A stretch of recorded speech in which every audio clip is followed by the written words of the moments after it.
Hello viewers, welcome to Shiva's world channel. இன்றைக்கி எங்கள் வீட்டில் என்ன லஞ்சுன்னு பார்த்துடலாம் வாங்க. சாதம், கேபேஜ் கூட்டு,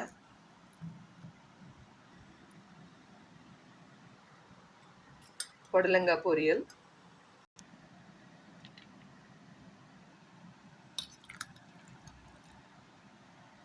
மஞ்சள் பூசணிக்காய் பச்சடி,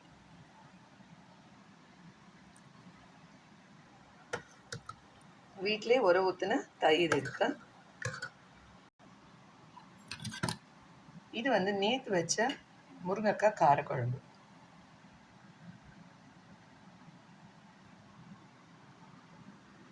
ஒரு கப் ரைஸ் பார்த்துக்கோங்க, ஒரே ஒரு கப் ரைஸ் போட்டிருக்கேன். வெஜிடபிள் மட்டும் எவ்வளோ வேணால் எடுத்துக்கலாம் நம்ம. இதுதான் இன்றைக்கி எங்கள் வீட்டில் லஞ்ச். இந்த வீடியோ உங்களுக்கு பிடிச்சிருந்ததுன்னா லைக் பண்ணுங்கள், கமெண்ட் பண்ணுங்கள். மறக்காமல் ஷிவாஸ் வேர்ல்ட் சேனல் சப்ஸ்கிரைப் பண்ணுங்கள். தேங்க்யூ.